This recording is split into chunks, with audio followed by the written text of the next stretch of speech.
ನರಕಕ್ಕೇರಿದೆ ಅನ್ನೋದು ಒಂದು. ಶ್ರೀರಾಮುಲು ಅವರನ್ನ DKC ಅವರು ಕಾಂಗ್ರೆಸ್ಸಿಗೆ ಕರ್ಕೊಂಡ್ಬರೋದಕ್ಕೆ ಪ್ರಯತ್ನ ಮಾಡ್ತಾ ಇದ್ದಾರೆ ಹಾಗೆ ಅಂತೇಳಿ ರೆಡ್ಡಿ ಏನೋ ಮತ್ತೆ ಒಂದು ಬಾಂಬ್ ಥರ ಇವತ್ತೇನೋ ನೋಡಿ. ಫಸ್ಟ್ ಆಫ್ ಆಲ್ ನಾನು ಯಾವುದೇ ರಾಜಕೀಯ ಹೇಳಿಕೆ ಕೊಡೋಕ್ಕೆ ಹೋಗೋದಿಲ್ಲ.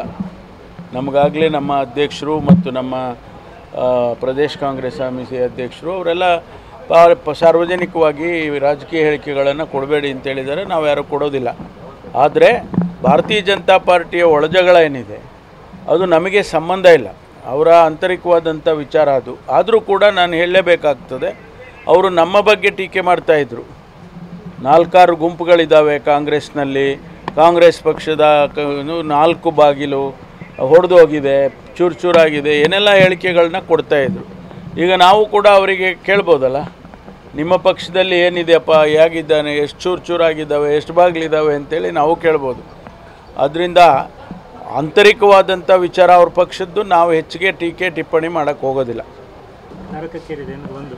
ಶ್ರೀರಾಮುಲು ಅವರನ್ನ DKC ಅವರು ಕಾಂಗ್ರೆಸ್ಸಿಗೆ ಕರ್ಕೊಂಡ್ಬರೋದಕ್ಕೆ ಪ್ರಯತ್ನ ಮಾಡ್ತಾ ಇದ್ದಾರೆ ಹಾಗೆ ಅಂತೇಳಿ ರೆಡ್ಡಿ ಏನೋ ಮತ್ತೆ ಒಂದು ಬಾಂಬ್ ಥರ ಇವತ್ತೇನೋ ನೋಡಿ. ಫಸ್ಟ್ ಆಫ್ ಆಲ್ ನಾನು ಯಾವುದೇ ರಾಜಕೀಯ ಹೇಳಿಕೆ ಕೊಡೋಕ್ಕೆ ಹೋಗೋದಿಲ್ಲ. ನಮಗಾಗಲೇ ನಮ್ಮ ಅಧ್ಯಕ್ಷರು ಮತ್ತು ನಮ್ಮ ಪ್ರದೇಶ ಕಾಂಗ್ರೆಸ್ ಸಮಿತಿ ಅಧ್ಯಕ್ಷರು ಅವರೆಲ್ಲ ಸಾರ್ವಜನಿಕವಾಗಿ ರಾಜಕೀಯ ಹೇಳಿಕೆಗಳನ್ನು ಕೊಡಬೇಡಿ ಅಂತೇಳಿದ್ದಾರೆ. ನಾವು ಯಾರೂ ಕೊಡೋದಿಲ್ಲ. ಆದರೆ ಭಾರತೀಯ ಜನತಾ ಪಾರ್ಟಿಯ ಒಳಜಗಳ ಏನಿದೆ ಅದು ನಮಗೆ ಸಂಬಂಧ ಇಲ್ಲ. ಅವರ ಆಂತರಿಕವಾದಂಥ ವಿಚಾರ ಅದು. ಆದರೂ ಕೂಡ ನಾನು ಹೇಳಲೇಬೇಕಾಗ್ತದೆ. ಅವರು ನಮ್ಮ ಬಗ್ಗೆ ಟೀಕೆ ಮಾಡ್ತಾಯಿದ್ರು. 4-6 ಗುಂಪುಗಳಿದ್ದಾವೆ ಕಾಂಗ್ರೆಸ್ನಲ್ಲಿ. ಕಾಂಗ್ರೆಸ್ ಪಕ್ಷದ 4 ಬಾಗಿಲು ಹೊಡೆದು ಹೋಗಿದೆ, ಚೂರಾಗಿದೆ, ಏನೆಲ್ಲ ಹೇಳಿಕೆಗಳನ್ನ ಕೊಡ್ತಾಯಿದ್ರು. ಈಗ ನಾವು ಕೂಡ ಅವರಿಗೆ ಕೇಳ್ಬೋದಲ್ಲ, ನಿಮ್ಮ ಪಕ್ಷದಲ್ಲಿ ಏನಿದೆಯಪ್ಪ, ಹೇಗಿದ್ದಾನೆ, ಎಷ್ಟು ಚೂರಾಗಿದ್ದಾವೆ, ಎಷ್ಟು ಬಾಗಿಲಿದ್ದಾವೆ ಅಂತೇಳಿ ನಾವು ಕೇಳ್ಬೋದು.